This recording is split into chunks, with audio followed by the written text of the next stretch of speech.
형, 이제 그만 좀 해요. 걔 때문에 집안이 시끄럽잖아요. 준석이의 차가운 목소리가 거실에 울렸다. 어머니도 고개를 끄덕이며 말을 이었다. 그놈을 내다버려. 불길해. 어머니, 그런 말씀은. 아버지 무덤을 파헤치고 밤마다 울어대고 좋은 일이 하나도 없잖니. 준호는 입술을 떨었다. 가족들의 차가운 시선이 온몸을 관통했다. 형, 정신 차려요.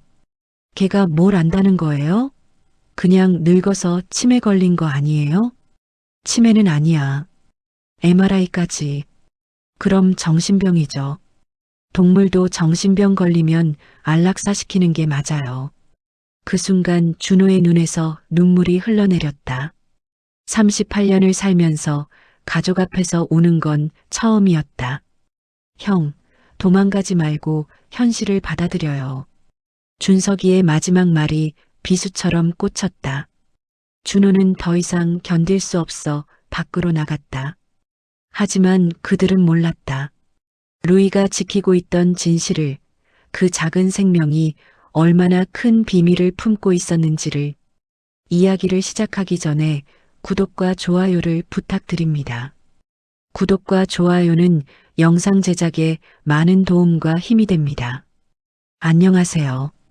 저는 박준호입니다.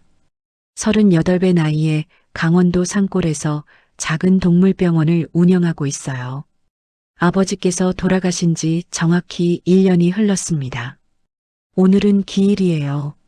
산비탈에 자리한 묘소로 향하는 길, 봄바람이 유난히 차갑게 느껴졌죠. 아직 완전히 녹지 않은 잔설이 곳곳에 남아 있었고, 겨우내 메말랐던 나뭇가지들이 바람에 부딪혀 건조한 소리를 냈습니다. 루이를 데리고 가는 것은 처음이었어요. 아버지가 가장 아끼시던 닥스훈트였거든요. 검은 털에 갈색 반점이 있는, 다리가 짧고 몸통이 긴 그 특유의 모습 그대로였죠. 아버지께서 살아계실 때는 그림자처럼 따라다니던 녀석이었습니다. 그런데 아버지가 돌아가신 후로는 완전히 달라졌어요. 밥도 제대로 안 먹고 하루 종일 현관 앞에서 웅크리고 앉아있기만 했거든요. 산책도 거부했고 좋아하던 간식에도 관심을 보이지 않았습니다. 수의사인 제가 봐도 심각한 우울증이었어요. 루이야, 할아버지 뵈러 가자. 목줄을 채우려 하니까 처음에는 고개를 돌렸습니다. 하지만 차에 태우고 나서는 조용히 뒷좌석에 앉아 있더라고요. 창밖을 바라보는 모습이 묘하게 슬퍼 보였어요. 묘소에 도착했을 때는 오후 2시쯤이었습니다. 햇살이 따뜻했지만 바람은 여전히 매서웠어요. 무덤 앞에 놓인 상석 위로 낙엽 몇 개가 굴러다니고 있었죠. 저는 준비해온 과일과 술을 정성스럽게 차렸습니다. 루이는 처음에 차 안에서 나오려 하지 않았어요. 제가 문을 열어놔도 꼼짝하지 않더라고요. 그래서 직접 안아서 내려놨죠. 그때까지만 해도 별다른 반응이 없었습니다. 저를 올리고 있는데 갑자기 이상한 소리가 들렸어요. 낑낑거리는 소리였죠. 고개를 돌려보니까 루이가 무덤 앞에서 뒷다리로 서서 앞발로 공기를 헤집고 있었습니다. 마치 누군가를 부르는 것 같았어요. 루이야, 조용히 해. 그런데 제 말을 듣지 않더라고요. 오히려 더 격렬해졌습니다. 갑자기 무덤 앞에 흙을 파기 시작했어요. 작은 앞발로 미친 듯이 땅을 파는 거였죠. 흙이 사방으로 튀었습니다. 루이야, 그러면 안 돼. 급하게 달려가서 말렸지만 소용없었어요. 루이는 제 팔에서 벗어나려고 몸부림쳤습니다. 그러다가 갑자기 하늘을 향해 목을 길게 빼고 울음소리를 냈어요. 아우. 그 소리는 제가 지금까지 들어본 게 울음소리와는 완전히 달랐습니다. 마치 사람이 울부짖는 것 같았어요. 너무 애절하고 절망적인 소리였거든요. 산 전체에 메아리가 퍼져나갔죠. 루이의 목소리는 점점 더 커졌습니다. 숨이 찰 정도로 계속 울어댔어요. 눈에서는 눈물까지 흘렀습니다. 정말 눈물이었어요. 걔도 우는구나 하는 생각이 들었죠. 저는 어떻게 해야 할지 몰랐습니다. 1년 동안 아무 반응 없던 녀석이 갑자기 이렇게 변한 이유를 알 수 없었어요. 그냥 묘소에 와서 그리워서 그런 건가 싶기도 했지만 뭔가 다른 것 같았습니다. 루이가 파헤친 흙 사이로 뭔가 하얗게 보이는 것이 있었어요. 처음에는 돌인가 생각했는데 자세히 보니까 플라스틱 같은 재질이었습니다. 모서리가 각져 있었죠. 이게 뭐지? 조심스럽게 흙을 털어내니까 작은 상자 같은 것이 나왔습니다. 손바닥 크기의 하얀 플라스틱 통이었어요. 뚜껑이 단단히 닫혀 있었죠. 루이는 제가 그것을 만지자 더욱 격렬하게 울었습니다. 꼬리를 미친 듯이 흔들면서 앞발로 제 다리를 긁었어요. 마치 빨리 열어보라는 것 같았습니다. 그때 휴대폰이 울렸어요. 어머니였습니다. 준호야, 언제 들어오니? 저녁 준비해놨다. 곧 가요, 어머니. 루이는 어떻더냐? 아버지 보고 좋아했냐? 전화를 끊고 루이를 보니까 여전히 흥분 상태였어요. 하얀 상자를 향해 코를 들이대고 킁킁거리더라고요. 뭔가 냄새를 맡는 것 같았습니다. 산에서 내려오는 길 루이는 계속 뒤를 돌아봤어요. 묘소 쪽을 바라보면서 낑낑거렸죠. 차 안에서도 가만히 있지 못했습니다. 앞좌석으로 기어 올라와서 제 무릎에 앉으려 했어요. 집에 도착해서도 마찬가지였습니다. 루이는 하얀 상자가 든 가방 주변을 맴돌았어요. 밤새 가방 옆에서 잠들더라고요. 1년 만에 처음으로 식욕을 보였습니다. 저는 그날 밤 잠이 오지 않았어요. 루이의 반응이 너무 이상했거든요. 마치 그 상자 안에 뭔가 중요한 것이 들어있다는 걸 아는 것 같았습니다. 새벽 3시쯤 루이가 갑자기 일어나서 현관문 쪽으로 갔어요.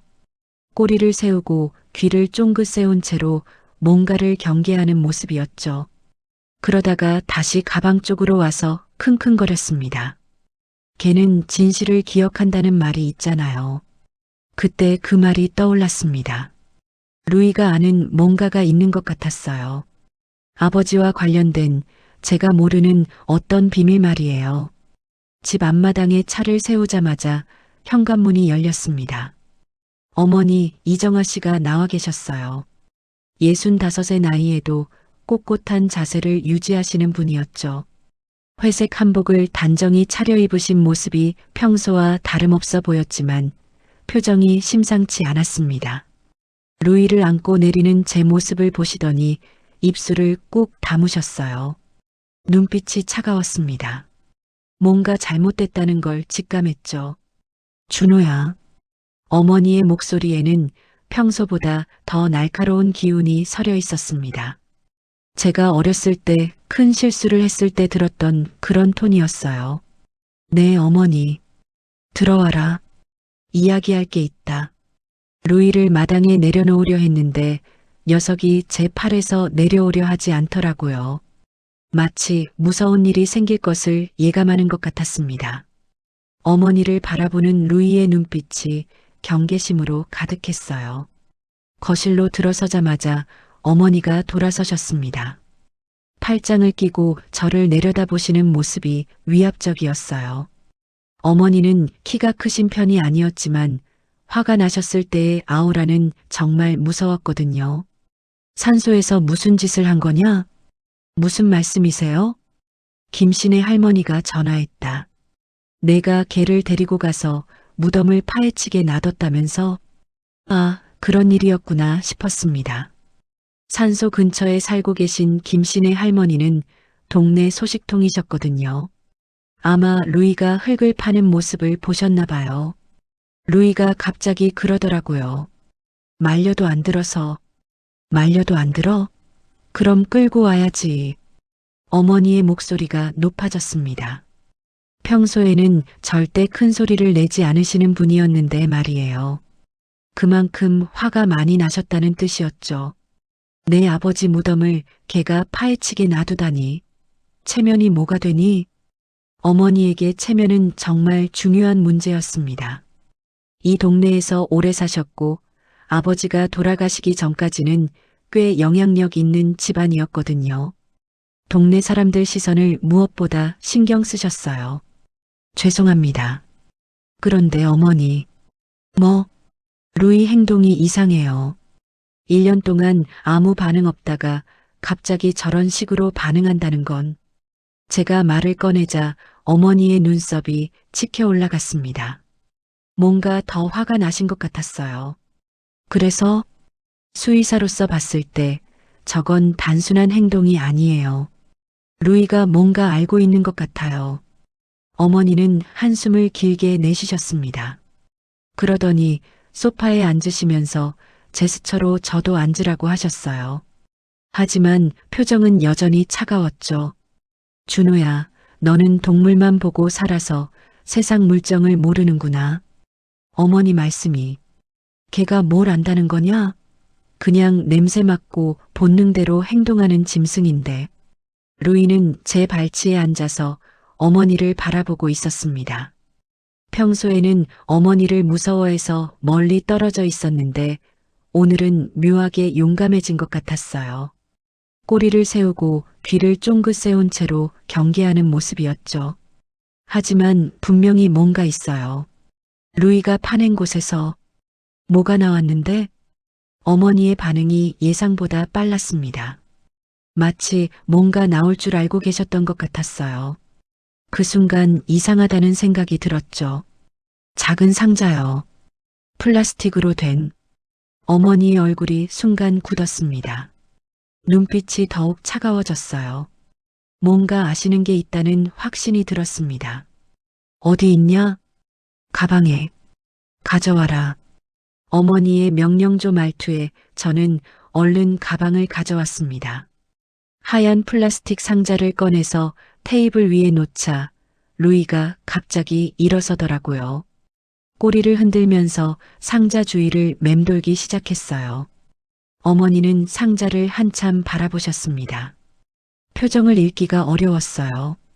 화가 난 건지 당황한 건지 아니면 다른 감정인지 알 수 없었죠. 이걸 누가 묻었을까요? 제 질문에 어머니는 대답하지 않으셨습니다. 그냥 상자를 집어드시더니 이리저리 살펴보셨어요. 마치 처음 보는 것처럼 말이에요. 하지만 저는 알 수 있었습니다.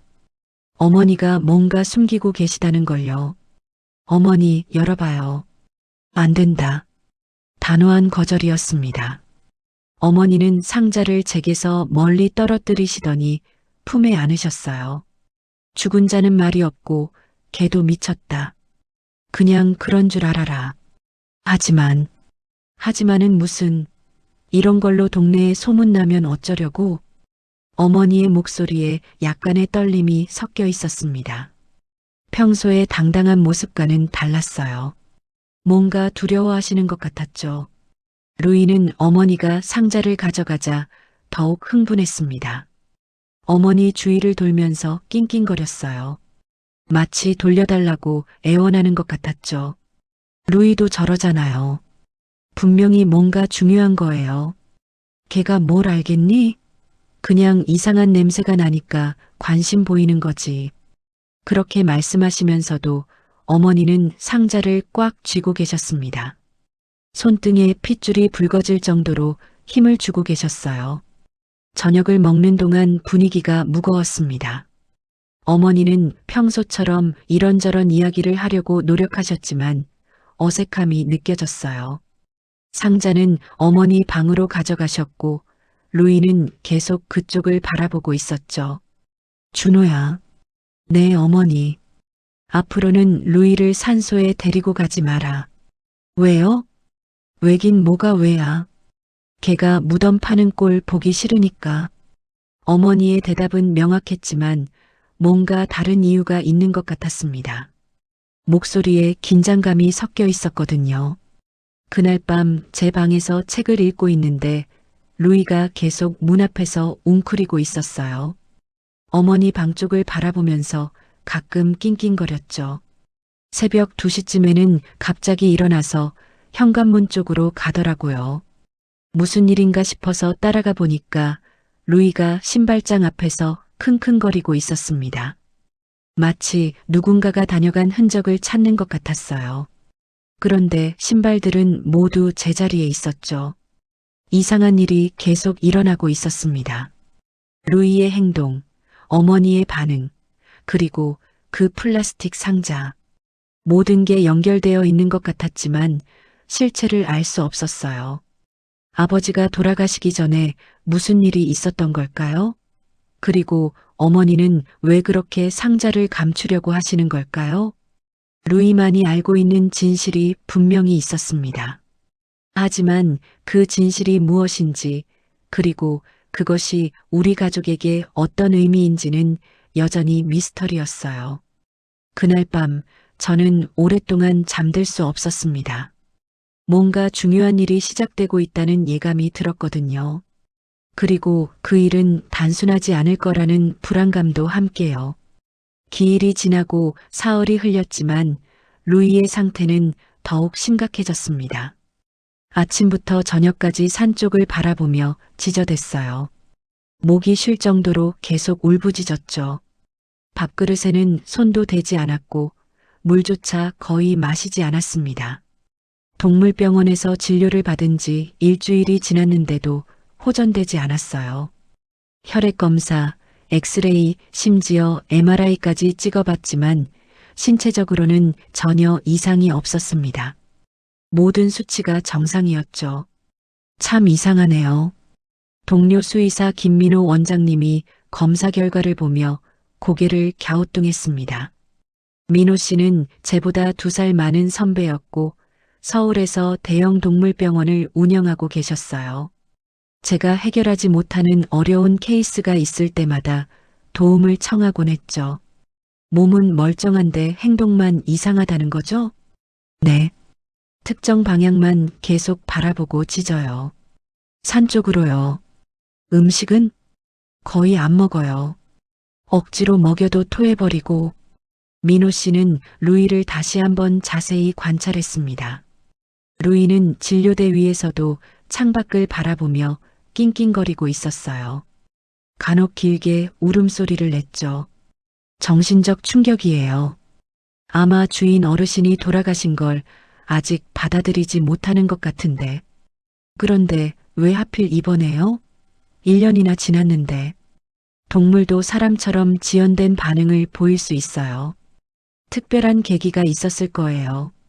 민호 씨의 설명은 논리적이었지만 저는 완전히 납득할 수 없었습니다.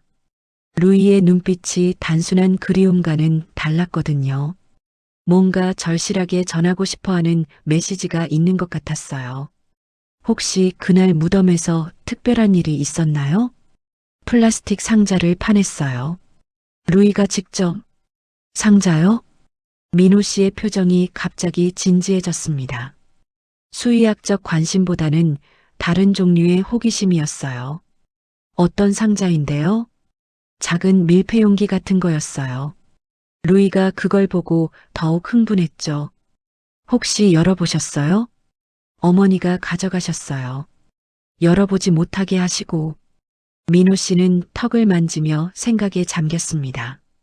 오랜 경험으로 봤을 때 뭔가 다른 요인이 있다는 걸 직감한 것 같았어요. 준호 씨, 이건 제 개인적인 의견인데요. 네. 동물은 후각이 발달해서 사람이 알아차리지 못하는 것들을 감지해요. 특히 냄새를 통해서 과거의 기억을 되살리죠. 그럼 그 상자에서 특별한 냄새가 났다는 건가요? 아마도요. 루이한테는 중요한 의미가 있는 냄새일 거예요. 집으로 돌아오는 길에 루이는 차 안에서도 계속 불안해했습니다. 창밖을 바라보며 헥헥거렸어요. 가끔 뒷좌석에서 일어서서 앞을 보려고 했죠. 마치 어디론가 가야 한다는 강박에 사로잡힌 것 같았습니다. 집에 도착하자마자 루이는 곧장 뒷마당으로 달려갔어요. 담장 너머로 산을 바라보며 또 짖기 시작했죠. 목소리가 점점 거칠어졌습니다. 어머니가 현관에 나와 계셨어요. 루이의 짖는 소리를 듣고 나오신 것 같았죠. 표정이 어두웠습니다. 또 저러는구나. 어머니, 루이가 너무 이상해요. 병원에서도 원인을 모르겠다고. 그럼 어쩌자는 거냐? 어머니의 목소리에 짜증이 섞여 있었습니다. 사실 이해할 만했어요. 며칠째 계속되는 루이의 울음소리 때문에 어머니도 제대로 잠을 못 주무셨거든요. 상자를 다시 보여주시면 안 될까요? 안 된다고 했잖니. 루이가 그것 때문에 이러는 것 같아요. 어머니는 한숨을 깊게 내쉬시더니 집 안으로 들어가셨습니다. 더 이상 대화하기 싫다는 뜻이었죠. 그날 밤 루이는 더욱 심하게 짖었습니다. 새벽 3시까지 계속 울어댔어요. 이웃집에서 항해 전화가 오기 시작했죠. 박신혜, 걔 좀 조용히 시켜주세요. 애들이 잠을 못 자요. 정말 죄송합니다. 최대한 빨리 해결하겠습니다. 하지만 루이를 진정시킬 방법을 찾을 수 없었어요. 진정제를 먹여봐도 효과가 없었고 다른 곳에 데려가 봐도 소용없었죠. 오히려 집에서 멀어질수록 더욱 불안해했습니다. 사흘 후 김신혜 할머니가 직접 찾아오셨어요. 동네에서 가장 영향력 있는 분이셨죠. 어머니와 마주 앉아 심각한 표정으로 이야기를 나누셨습니다. 정화 씨, 이래선 안 되겠어요. 죄송합니다, 할머니. 동네 사람들이 다 힘들어해요. 밤에 잠도 못 자고. 저는 부엌에서 차를 우리면서 대화를 들었습니다. 할머니의 목소리에는 평소보다 더 단호함이 있었어요. 그게 어디 맡기든지 해야겠어요. 할머니, 그게 아니면 안락사라도. 그 순간 제가 부엌에서 뛰쳐나왔습니다. 안락사라는 말을 들으니까 가만히 있을 수 없었어요. 할머니, 그런 말씀은 너무하세요. 준호야, 그럼 어쩌자는 거니? 동네 전체가 피해를 보는데 다른 방법을 찾아보겠습니다. 무슨 방법? 벌써 일주일째 잤니? 할머니는 일어서면서 어머니를 바라보셨어요. 마지막 통보 같은 느낌이었죠. 이틀만 더 기다려보겠어요.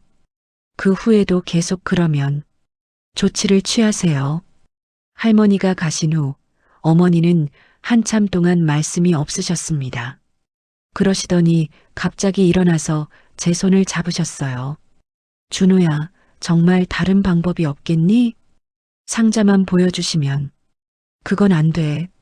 왜요? 도대체 그 안에 뭐가 들어있길래. 어머니는 제 말을 끊으시더니 고개를 저으셨습니다. 표정에 깊은 고민이 서려 있었어요. 내 아버지. 아버지와 관련된 것들이야. 그럼 더욱 확인해 봐야 하잖아요. 확인하면 뭐하니? 이미 돌아가셨는데. 어머니의 목소리에 슬픔이 섞여 있었습니다.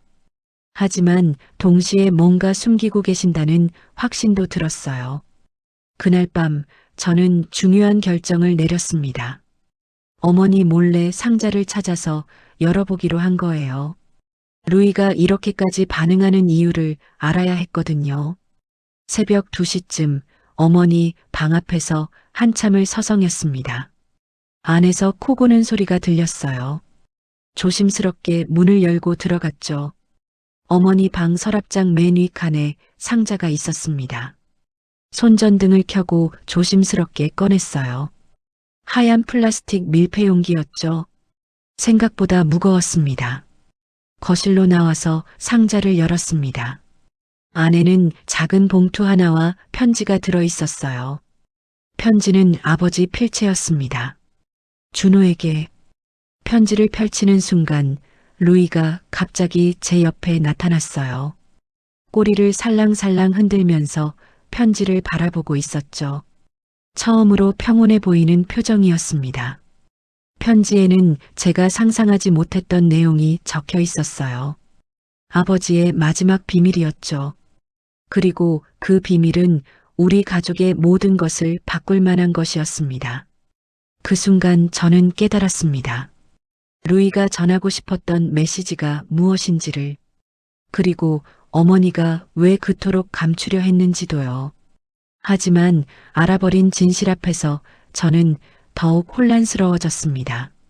이 비밀을 어떻게 해야 할지, 어머니께 말씀드려야 할지, 아니면 계속 숨겨야 할지 알 수 없었거든요.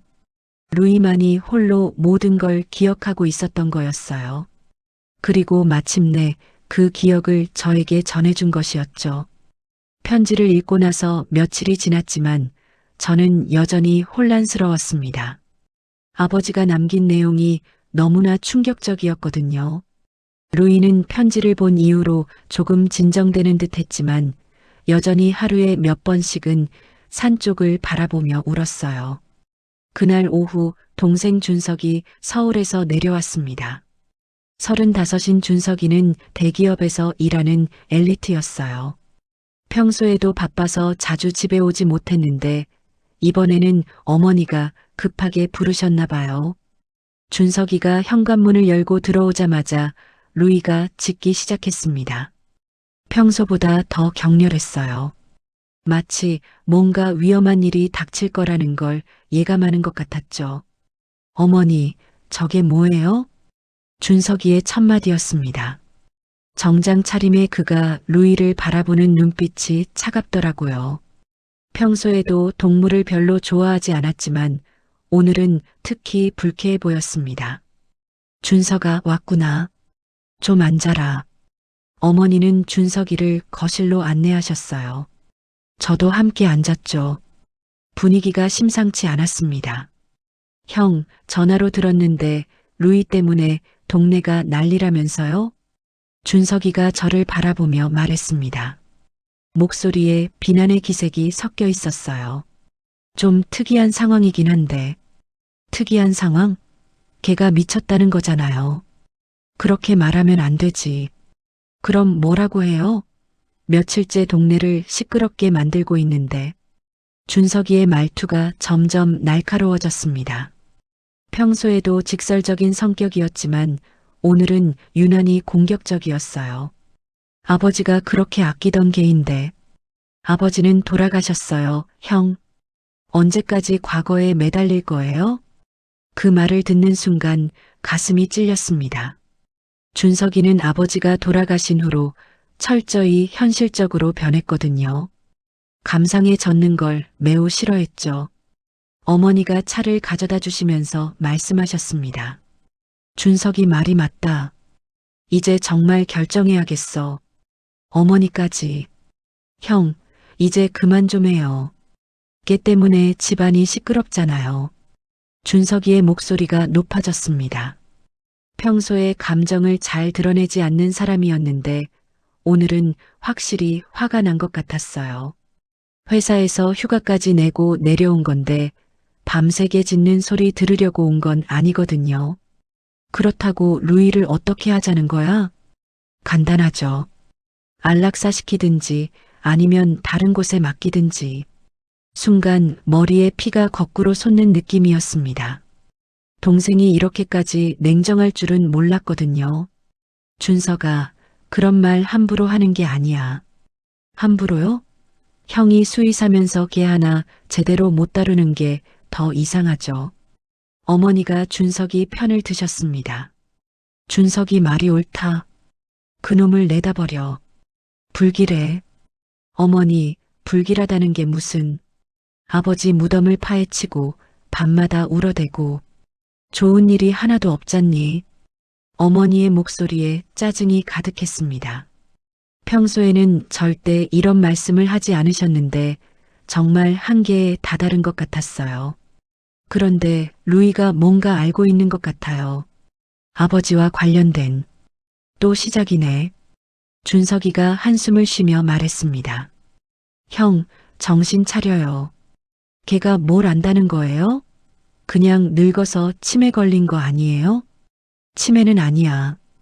MRI까지 찍어봤는데 뇌에는 이상이 없었어. 그럼 정신병이죠. 준석이의 말이 점점 더 잔인해졌습니다. 루이를 바라보는 시선도 차가웠어요. 동물도 정신병 걸리면 안락사시키는 게 맞아요. 주변에 피해주니까. 준서가, 뭐요? 틀린 말했어요? 그때 루이가 갑자기 일어나서 준석이를 향해 으르렁거렸습니다. 평소에는 순한 성격이었는데 처음 보는 반응이었어요. 마치 자신을 향한 적개심을 느끼고 있는 것 같았죠. 봐요, 저러잖아요. 사람한테 으르렁대는 개를 어떻게 키워요? 준석이가 일어서면서 뒤로 물러났습니다. 겁을 먹은 것 같았어요. 루이는 원래 그런 애가 아니야. 원래가 중요한 게 아니라 지금이 문제죠. 어머니도 일어나셨습니다. 준호야, 정말 이제 결정해야겠다. 동네 사람들한테 민폐 끼칠 수는 없어. 이틀만 더 시간을 주세요. 이틀? 뭘 할 건데? 루이가 왜 이러는지 정확히 알아보겠어요. 준석이가 비웃듯 웃었습니다. 형, 걔한테서 무슨 답을 얻으려고 해요? 동물 상담사라도 부를 거예요? 그 순간 저는 더 이상 참을 수 없었습니다. 일어서서 밖으로 나가려고 했죠. 형, 어디 가요? 잠깐 바람 좀 쐬고 올게. 도망가지 말고 현실을 받아들여요. 준석이의 마지막 말이 등 뒤에서 따라왔습니다. 정말 비수가 꽂히는 느낌이었어요. 마당으로 나와서 루이를 끌어안았습니다. 녀석은 제 품에서 조용히 있었어요. 평소보다 훨씬 차분했죠. 마치 제 마음을 알아주는 것 같았습니다. 루이야, 너 도대체 뭘 알고 있는 거야? 루이는 대답 대신 고개를 돌려서 산 쪽을 바라봤습니다. 아버지 무덤이 있는 방향이었어요. 그 눈빛에는 여전히 간절함이 가득했죠. 저는 루이를 더 꽉 안았습니다. 따뜻한 체온이 느껴졌어요. 작은 심장이 빠르게 뛰고 있었죠. 이 작은 생명이 저에게는 마지막 희망 같았습니다. 집안에서는 어머니와 준석이의 대화 소리가 들렸어요. 어머니, 형이 저러니까 문제가 해결이 안 되는 거예요. 그래도 준호는 아버지 뜻을 이어받으려고. 뜻을 이어받는 것과 고집 부리는 건 달라요. 준석이의 목소리가 점점 더 짜증스럽게 들렸습니다. 제가 없는 사이에 저에 대한 불만을 쏟아내고 있는 것 같았어요. 해가 지기 시작했습니다. 하늘이 붉게 물들어가면서 산 실루엣이 더욱 선명해졌어요. 루이가 바라보고 있는 그 방향에는 아버지가 잠들어 계셨죠. 아버지, 도대체 뭘 남기신 거예요? 혼자 중얼거렸지만 대답은 없었습니다. 바람만이 나뭇잎을 흔들며 스쳐 지나갔어요. 그때 루이가 갑자기 일어났습니다. 제 무릎에서 내려와서 산 쪽으로 몇 걸음 걸어갔어요. 그러더니 다시 돌아와서 제 손을 핫았죠. 마치 따라오라는 신호 같았습니다.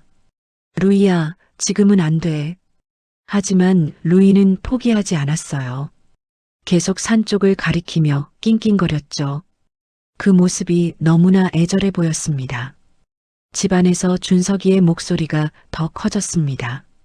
내일까지 결정 안 하시면 제가 직접 처리하겠어요. 준석아, 그러지 마라. 어머니가 계속 미루시니까 이 모양 아니에요? 형도 우유부단하고. 그 말을 듣는 순간 제 안에서 뭔가가 끓어올랐습니다. 분노였을까요? 아니면 절망이었을까요? 둘 다였을 거예요. 저는 루이를 다시 안아 올렸습니다. 녀석의 눈을 바라보니까 제 마음이 조금 진정되었어요. 이 작은 존재만이 저를 믿고 있다는 생각이 들었거든요. 루이야, 걱정하지 마. 내가 끝까지 지켜줄게. 그렇게 다짐하면서도 마음 한구석에서는 불안이 자라나고 있었습니다. 정말로 이 모든 걸 지켜낼 수 있을까요? 가족의 반대와 동네 사람들의 압박 속에서 말이에요. 루이가 제 뺨을 살짝 칼랐습니다. 그 따뜻한 감촉에서 용기를 얻었어요. 아직 포기할 때가 아니었습니다. 제가 찾아야 할 진실이 분명히 있었어요. 루이가 그렇게까지 필사적으로 알리려는 무언가가 말이에요. 그것을 찾아내기 전에는 절대 포기할 수 없었습니다. 그날 밤 잠자리에 들면서 문득 아버지의 마지막 모습이 떠올랐습니다. 병원 침대에 누워 계시던 아버지의 창백한 얼굴이 선명하게 기억났어요. 그때가 돌아가시기 일주일 전이었죠. 아버지는 루이를 무릎 위에 올리고 계셨습니다. 평소보다 훨씬 여윈 손으로 루이의 머리를 쓰다듬으시면서 말씀하셨어요. 루이는 특별한 아이야. 그때는 단순히 반려동물에 대한 애정 표현이라고 생각했습니다. 아버지가 루이를 얼마나 아끼셨는지는 누구보다 잘 알고 있었거든요. 내가 없더라도 내가 알게 될 거야. 그 말의 의미를 이해하지 못했어요. 무엇을 알게 된다는 건지, 왜 루이가 특별하다고 하시는 건지 궁금했지만 묻지 못했죠. 아버지의 상태가 너무 안 좋으셨거든요. 준호야, 루이를 잘 돌봐라. 네, 아버지. 걱정하지 마세요. 그리고 루이가 이상한 행동을 하더라도 이해해줘라. 당시에는 그저 병으로 인한 선망 증상이라고 생각했습니다. 하지만 지금 생각해보니 아버지는 이미 모든 걸 예상하고 계셨던 것 같았어요. 아버지는 루이를 바라보시면서 미소를 지으셨습니다. 그런데 그 미소 속에 묘한 슬픔이 섞여 있었어요. 마치 미안하다는 표정 같았죠. 루이야, 고맙다. 루이는 아버지의 손을 살살 핥으며 응답했습니다. 그때의 루이 눈빛이 지금과 똑같았어요. 뭔가 간절하게 전하고 싶어하는 그런 표정이었죠. 새벽 2시경 잠에서 깼습니다. 뭔가 이상한 기분이 들어서요. 평소보다 집안이 너무 조용했거든요. 루이의 숨소리가 들리지 않았습니다. 급하게 일어나서 거실로 나가봤어요. 루이가 자던 자리가 비어 있었죠. 현관문도 열려 있었습니다. 어떻게 문을 열었는지는 모르겠지만 분명히 밖으로 나간 것 같았어요. 밖으로 뛰쳐나가면서 루이를 불렀습니다. 루이야, 루이. 대답은 없었어요. 다만 멀리서 개 짖는 소리가 희미하게 들렸죠. 산 쪽에서 나는 소리였습니다. 손전등을 들고 산길을 올라갔어요. 어둠 속에서 길을 찾기가 쉽지 않았지만 루이의 울음소리가 길잡이가 되었죠. 점점 더 가까워지는 소리를 따라 걸었습니다. 아버지 무덤 근처에 도착하니까 루이가 보였어요. 달빛 아래에서 또다시 흙을 파고 있었죠. 이번에는 더욱 필사적으로 파고 있었습니다. 루이야, 거기서 뭐 하는 거야? 루이는 제 목소리를 듣고도 멈추지 않았어요. 오히려 더 빠르게 앞발로 땅을 긁어댔죠. 작은 몸으로 온 힘을 다해 파고 있었습니다. 가까이 가서 보니까 예전에 플라스틱 상자가 나왔던 자리였어요. 하지만 그 주변을 더 넓게 파고 있었죠. 마치 다른 뭔가가 더 있다는 걸 아는 것 같았습니다. 루이야, 그만하자. 루이를 안아 올리려고 했지만 녀석이 몸부림을 쳤어요. 평소에는 순종적이었는데 이럴 때만은 완전히 달랐죠. 무슨 일이 있어도 그 자리를 떠나지 않으려고 했습니다. 그때 아버지의 마지막 말이 다시 떠올랐어요. 루이가 특별한 이유, 그리고 제가 알게 될 거라는 그 말의 의미가 조금씩 이해되기 시작했습니다. 루이는 단순히 그리워서 무덤을 파는 게 아니었어요. 분명히 뭔가를 찾고 있었던 거였죠. 아버지가 남긴 또 다른 비밀을 말이에요. 흙투성이가 된 루이를 바라보면서 저도 함께 땅을 파기로 결심했습니다. 손으로 직접 흙을 파내기 시작했어요. 차가운 새벽 공기가 손끝을 시렸지만 멈출 수 없었죠. 루이가 제 옆에서 꼬리를 흔들며 응원하는 것 같았어요. 처음으로 저와 같은 마음이 된 기분이었습니다. 우리는 함께 아버지의 마지막 메시지를 찾고 있었거든요. 동이 트기 시작할 무렵 손끝에 딱딱한 무언가가 닿았습니다. 또 다른 상자였어요. 이번에는 금속으로 된 작은 상자였죠. 루이가 그 상자를 보자마자 조용해졌습니다. 꼬리를 살랑살랑 흔들면서 만족스러운 표정을 짓더라고요. 마침내 찾았다는 듯한 모습이었어요. 아버지는 정말로 무언가를 남기신 게 틀림없었습니다. 그리고 루이만이 그 사실을 기억하고 있었던 거였죠. 1년이라는 긴 시간을 참고 기다리다가 드디어 저에게 알려준 것이었습니다. 금속 상자를 조심스럽게 닦으면서 아버지의 마지막 약속이 무엇이었는지 알 것 같았어요. 루이는 정말 특별한 아이였고 저는 이제야 그 이유를 알게 된 것이었습니다. 금속 상자를 발견한 후로 며칠 동안 저는 잠을 이루지 못했습니다. 상자 안에 들어있던 서류들과 사진들은 제가 상상하지 못했던 진실을 담고 있었거든요. 아버지의 비밀이 이렇게 깊었을 줄은 몰랐어요. 준석이가 서울로 올라간 다음 날 저는 중요한 결정을 내렸습니다. 더 이상 추측만으로는 안 되겠다고 생각했거든요. 진짜 확인을 해봐야 했어요. 새벽 5시에 일어나서 창고에서 삽을 가져왔습니다. 오래된 철제 삽이었지만 충분히 쓸만했어요. 루이는 제가 삽을 드는 모습을 보자마자 꼬리를 흔들기 시작했죠. 마치 드디어 해야 할 일을 한다는 것을 아는 것 같았습니다. 루이야, 정말 해야 하는 걸까? 루이는 대답 대신 산 쪽으로 걸어가기 시작했어요. 뒤돌아보면서 따라오라는 신호를 보냈죠. 더 이상 망설일 시간은 없다고 생각했습니다. 무덤에 도착했을 때는 해가 막 떠오르고 있었어요. 아침 공기가 차가웠지만 손에 땀이 나기 시작했죠. 파묘라는 게 보통 일이 아니었거든요. 삽으로 흙을 파기 시작했습니다. 생각보다 땅이 단단해서 힘이 많이 들었어요. 1시간 정도 파니까 팔이 저리기 시작했죠. 하지만 루이가 계속 격려하는 것 같아서 멈출 수 없었습니다. 2시간째 파고 있을 때 삽 끝에 뭔가 딱딱한 것이 걸렸어요. 처음에는 돌인 줄 알았는데 자세히 보니까 흰색 물체였습니다. 플라스틱 같은 재질이었어요. 더 조심스럽게 흙을 걷어냈습니다. 점점 전체 모습이 드러났어요. 작고 낡은 하얀 상자였죠. 크기는 성인 남자 주먹만 했습니다. 상자를 꺼내서 털어보니까 글씨가 새겨져 있었어요. 검은색 매직으로 쓴 것 같았는데 시간이 지나서 좀 희미해져 있었죠. 김소희, 1998-2023. 그 순간 머리가 하얗게 변하는 느낌이었습니다. 김소희라는 이름을 본 적이 있었거든요. 아버지가 남긴 서류 중에서요. 그런데 이게 유골함이라니. 아버지 무덤 아래에 다른 사람의 유골이 묻혀 있다는 게 말이 되나요? 게다가 1998년생이면 올해 25살이었을 텐데 작년에 돌아가셨다는 뜻이었어요.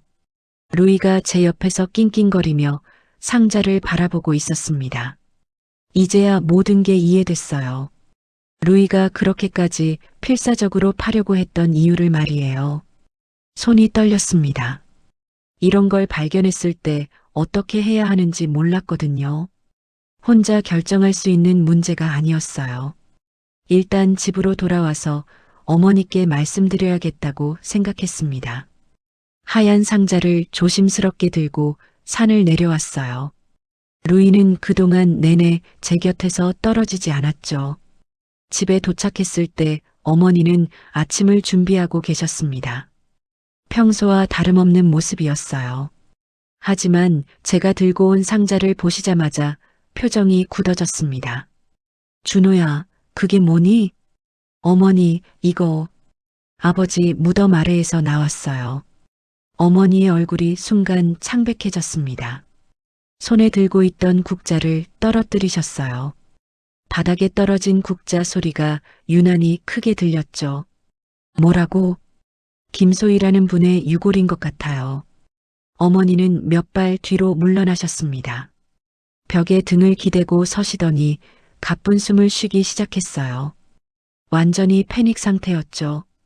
어머니, 괜찮으세요? 아니야, 괜찮지 않아. 어머니의 목소리가 떨렸습니다. 평생 처음 보는 모습이었어요. 항상 당당하고 침착하셨던 분이 이렇게 동요하시는 걸 본 적이 없었거든요. 이 일을 신고해야 할 것 같은데요. 신고는 안 돼.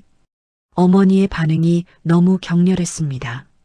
뭔가 아시는 게 분명했어요. 하지만 이건 그냥 넘어갈 수 있는 문제가 아니잖아요. 준호야, 제발. 어머니가 제 팔을 붙잡으셨습니다. 손이 차갑게 식어 있었어요. 그냥 다시 묻어버리자. 어머니, 무슨 말씀이세요? 아무도 모르게 조용히 처리하면 돼. 그 순간 확신했습니다. 어머니가 이 일과 관련되어 있다는 걸요. 그렇지 않다면 이렇게까지 만류하실 이유가 없었거든요. 어머니, 김소희가 누구예요? 어머니는 대답하지 않으셨습니다. 그냥 고개만 저으시면서 눈물을 글썽이셨어요. 결국 저는 경찰서에 신고했습니다. 이런 일을 혼자 결정할 수는 없었거든요. 어머니가 아무리 반대하셔도 올바른 절차를 따라야 한다고 생각했어요. 1시간 후 경찰관 두 분이 오셨습니다. 김영석 경위님과 박민수 순경님이었어요. 둘 다 이런 사건은 처음 접한다는 표정이었죠. 신고하신 분이 박준호 씨죠? 네, 맞습니다. 유골을 발견한 경위를 자세히 말씀해 주세요. 저는 처음부터 차근차근 설명했습니다. 루이의 이상한 행동부터 시작해서 무덤을 파게 된 이유까지요. 경찰관들은 신중한 표정으로 들었어요. 유골함을 직접 보여주실 수 있을까요? 하얀 상자를 보여드렸더니 김경희 님이 사진을 찍기 시작했습니다. 여러 각도에서 찍으시더라고요. 이 김소희라는 분에 대해 아시는 게 있으신가요? 잘 모르겠습니다. 아버지 서류에서 이름을 본 적은 있는데 그때 어머니가 거실로 들어오셨어요. 얼굴이 완전히 하얗게 질려 있었죠. 두 경찰관을 보시자마자 다리에 힘이 풀려서 소파에 주저앉으셨습니다. 어머님이시죠? 혹시 김소희라는 분에 대해 아시는 바가 있으신지요? 어머니는 한참 동안 말씀이 없으셨습니다.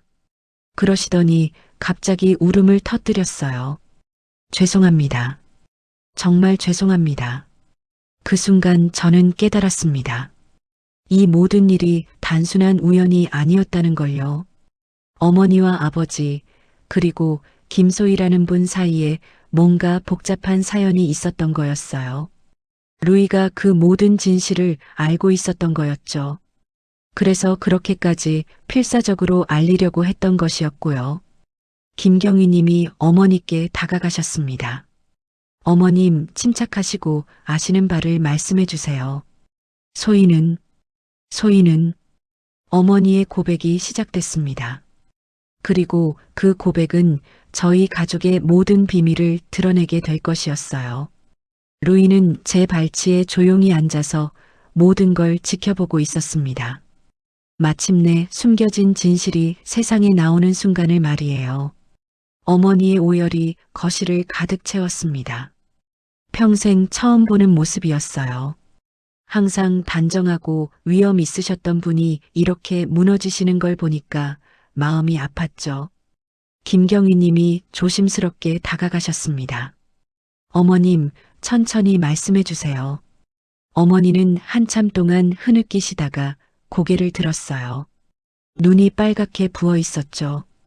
그 아이는 내 딸이었다. 그 순간 제 머릿속이 하얗게 변했습니다. 김소희가 어머니의 딸이라니요. 그럼 제 누나였다는 건가요? 어머니, 뭐라고 하신 거예요? 준호야, 미안하다. 어머니의 목소리가 떨렸습니다. 말을 이어가기가 힘드신 것 같았어요. 박순경 님이 메모를 하기 시작했습니다.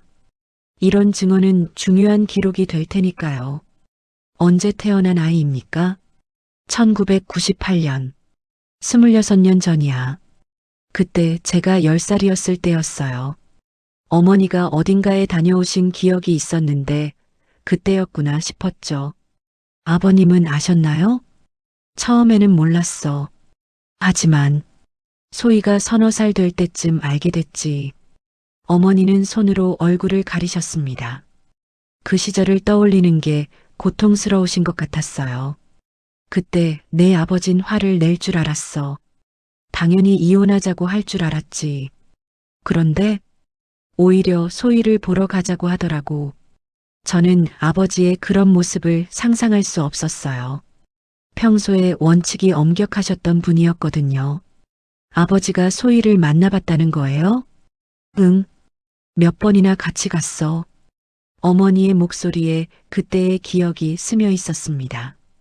그 아이가, 소희가 몸이 안 좋았거든. 심장에 구멍이 있었어. 선천성 심장병이었던 것 같았어요. 그런 아이들은 오래 살기 어려웠죠. 아버지가 치료비도 대주셨어? 그럼 병원비, 수술비, 모든 걸 아버지가 해결해 주셨지. 김경희 님이 질문했습니다. 그럼 왜 함께 살지 않으셨나요? 체면 때문이야. 어머니의 대답이 솔직했습니다. 이 동네에서, 이런 집안에서 그런 일이 알려지면 말을 끝맺지 못하셨어요. 하지만 충분히 이해할 수 있었죠. 당시만 해도 그런 일들에 대한 시선이 지금보다 훨씬 차가웠거든요. 소희는 어디서 살았어요? 시내에 있는 요양원에서. 거기 원장님이 좋은 분이셔서. 어머니는 잠시 말을 멈추셨다가 계속하셨어요. 일주일에 한 번씩은 만나러 갔어. 내 아버지도 몰래 가끔 들렀고, 그래서 아버지가 가끔 외출하셨구나 싶었어요. 저는 병원 일이라고만 생각했었는데요. 그런데 작년에 어머니의 목소리가 다시 떨리기 시작했습니다. 소희가 갑자기 안 좋아졌어. 심장이 더 이상 견딜 수 없다고. 그래서 병원에서 연락이 왔는데 내 아버지가 이미 위독하셨잖아. 그때가 아버지 마지막 시기였죠. 저희도 병원에서 거의 살다시피 했었거든요. 소희를 한 번만 더 보고 싶다고 하셨어. 그래서 몰래 모셔왔지. 집으로요? 응. 내가 서울 갔을 때 하룻밤만. 그때 제가 학회 참석차 서울에 간 적이 있었어요. 그때였구나 싶었죠. 박순경 님이 다시 질문했습니다. 그럼 김소희 씨는 언제 돌아가셨습니까? 그날 밤에 아버지 품에서 조용히 잠들었어. 어머니의 고백을 듣는 동안 루이가 계속 제 발치에 있었어요.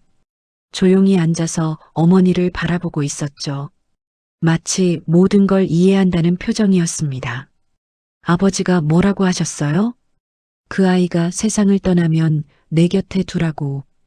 혼자 외롭게 보내지 말라고. 그제야 이해됐어요. 왜 아버지 무덤 옆에 소희의 유골이 묻혀 있었는지 말이에요. 그래서 아버지 무덤을 파실 때 함께 묻으신 거군요. 응, 아무도 모르게. 조용히. 김경희 님이 고개를 끄덕이셨어요. 이해는 됩니다만 정식 절차를 거치지 않으신 게 문제입니다. 죄송합니다. 정말 죄송해요. 어머니가 다시 울음을 터뜨렸습니다. 그런데 루이는 어떻게 알았을까요? 제 질문에 어머니가 고개를 들었어요.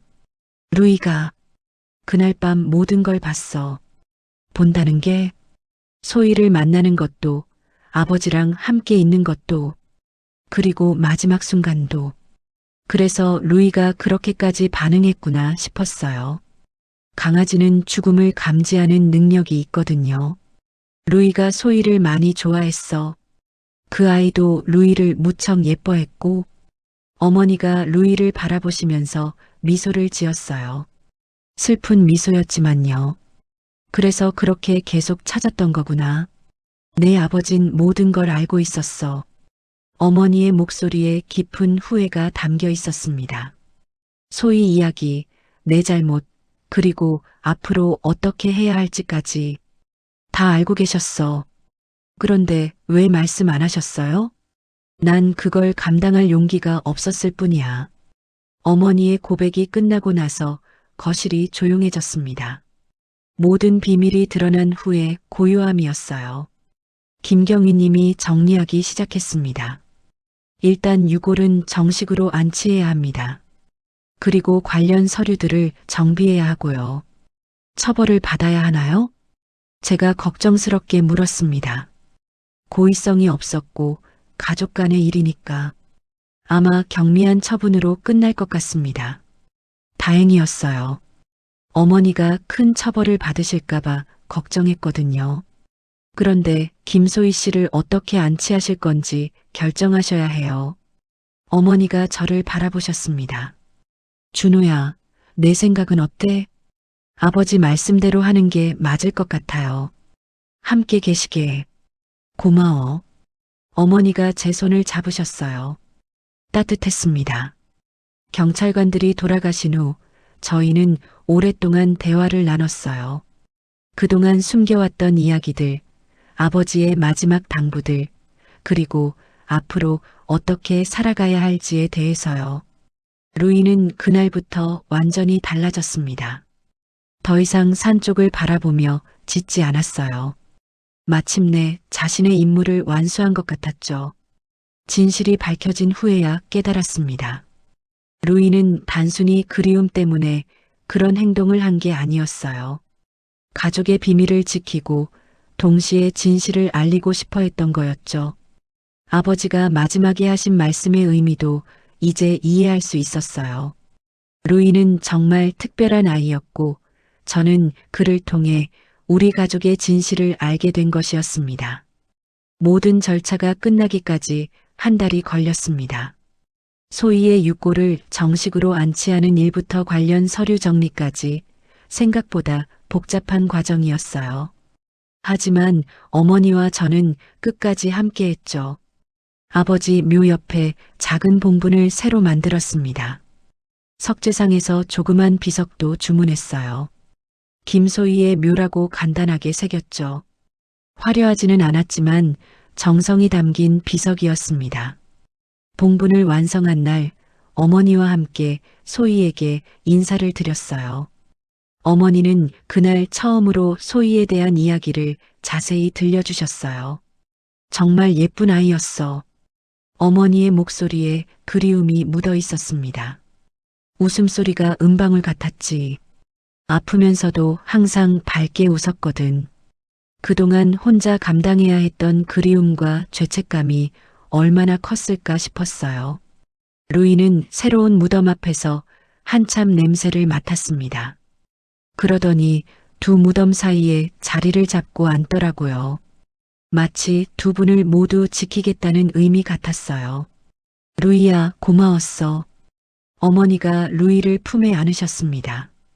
루이는 어머니의 품에서 조용히 있으면서 꼬리를 살랑살랑 흔들었어요. 그 아이가 나 대신 진실을 지켜준 거구나. 어머니의 눈에서 눈물이 흘렀습니다. 하지만 이번에는 슬픔보다는 안도의 눈물이었어요. 그날부터 루이는 완전히 달라졌어요. 예전의 밝고 활발한 모습을 되찾았죠. 밥도 잘 먹고 산책도 좋아했습니다. 무엇보다 밤에 푹 잘 자더라고요. 어머니도 많이 변하셨어요. 동네 사람들에게 사과의 인사를 다니시기 시작했거든요. 루이 때문에 시끄러웠던 것에 대해서요. 할머니, 정말 죄송했습니다. 김씨네 할머니도 사정을 들으시고는 이해해 주셨어요. 그런 사연이 있었구먼. 이제 조용해졌으니 다행이야. 준석이도 다음 주말에 내려와서 소희에게 인사를 드렸어요. 처음에는 당황스러워했지만 이제는 받아들이는 것 같았죠. 형, 이런 일이 있었다니. 우리도 몰랐잖아. 앞으로는 가끔 내려와서 성묘할게요. 준석이의 말에 어머니가 고마워하셨어요. 봄이 깊어가면서 무덤 주변의 들꽃들이 피기 시작했습니다. 노란 민들레, 하얀 할미꽃, 보라색 자운형까지 자연스럽게 피어난 꽃들이 무덤을 둘러쌌어요. 루이는 매일 아침 두 무덤 앞에 앉아서 잠시 조용히 있었습니다. 마치 아버지와 소희에게 안부 인사를 드리는 것 같았어요. 그러고 나서는 활기차게 하루를 시작했죠. 어느 날 오후 저는 무덤 앞에서 아버지께 말씀드렸습니다. 아버지, 이제 편히 쉬세요. 루이가 모든 걸 해냈어요. 바람이 불어왔어요. 따뜻한 봄바람이 들꽃들을 살랑이게 했죠. 루이도 바람에 귀를 날리며 평온한 표정을 짓고 있었어요. 그 순간 모든 게 제자리를 찾은 느낌이었습니다. 숨겨졌던 진실이 드러났고 가족의 상처가 치유되기 시작했어요. 루이라는 작은 생명체가 우리에게 가져다 준 기적이었죠. 어머니는 이제 소희 이야기를 자연스럽게 하세요. 더 이상 숨기거나 부끄러워하지 않으시거든요. 오히려 소희에 대한 그리움을 솔직하게 표현하시죠. 소희도 루이를 좋아했을 거야. 그럼요. 루이는 모든 걸 알고 있었잖아요. 동물병원에서도 루이는 인기였어요. 환자로 온 다른 동물들과도 잘 어울렸죠. 마치 자신의 경험을 나누어 주는 것 같았어요. 원장님, 루이가 정말 의젓해졌네요. 간호사 선생님의 말씀에 저도 동감했어요. 루이는 이제 어른이 된 것 같았거든요. 저녁이면 루이와 함께 산책을 나갔어요. 무덤까지 가는 길은 이제 평온한 산책로가 되었죠. 루이도 즐겁게 뛰어다녔습니다. 무덤 앞에서 루이가 꼬리를 흔들 때마다 저는 생각했어요. 진실이 숨겨져 있어도 결국에는 드러나게 되어 있다는 거리요. 그리고 그 진실을 받아들일 용기가 있어야 진정한 평화를 얻을 수 있다는 거리요. 루이는 저에게 그 용기를 가르쳐 준 스승이었습니다. 작은 몸으로 큰 진실을 지켜냈고 마침내 그것을 세상에 알렸죠. 해가 질 무렵 무덤 위로 황금빛 햇살이 내려앉았어요. 들꽃들이 더욱 아름답게 빛났죠. 루이는 두 무덤 사이에 편안하게 누워 있었어요. 바람에 실려온 꽃향기가 달콤했습니다. 아버지와 소희, 그리고 저희 가족 모두가 마침내 평안을 찾은 것 같았어요. 걔는 정말로 진실을 기억하고 있었습니다. 그리고 그 기억을 끝까지 지켜냈죠. 루이가 남긴 기적은 저희 가족에게 새로운 시작을 선물해 주었습니다. 그럼 오늘 이야기는 여기까지입니다. 영상을 시청해 주신 모든 분들 고맙습니다. 저는 AI 나레이션 사연 읽는 펭귄이었습니다. 구독과 좋아요 부탁드립니다. 감사합니다.